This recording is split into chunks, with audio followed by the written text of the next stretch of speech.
Communiqué du Conseil des ministres du mercredi 21 février 2024. Le Conseil des ministres s'est réuni en session ordinaire le mercredi 21 février 2024 dans sa salle de délibération au palais de Koulouba, sous la présidence du colonel Assimi Goïta, président de la transition, chef de l'État. Après examen des points inscrits à l'ordre du jour, le Conseil a adopté des projets de texte, procédé à des nominations et entendu des communications. Au chapitre des mesures législatives et réglementaires, sur le rapport du ministre de l'enseignement supérieur et de la recherche scientifique, le Conseil des ministres a adopté des projets de texte relatifs à la création, à l'organisation et aux modalités de fonctionnement de l'Institut des sciences humaines. L'Institut des sciences humaines a été créé en 1962 pour aider à faire face aux multiples défis qui se posaient aux jeunes États indépendants à travers la formation d'un citoyen nouveau, conscient de son apparence à la nation, à la collectivité, à la famille et surtout à la sauvegarde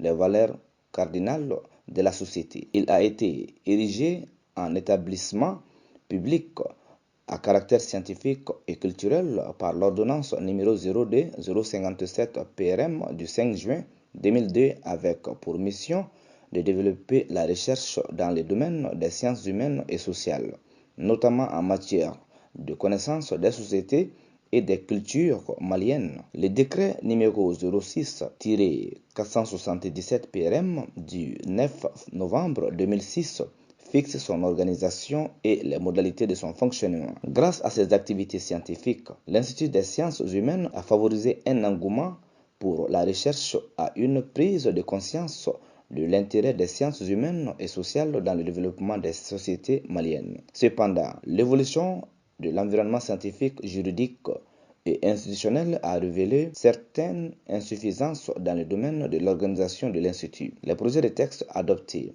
visent à corriger ces insuffisances à travers, entre autres, la création d'un comité d'éthique et de déontologie, la prise en compte de certaines institutions d'enseignement supérieur et de recherche au sein des organes délibérants et consultatifs, l'élargissement du conseil d'administration et du conseil scientifique et culturel au secteur privé et à la société civile.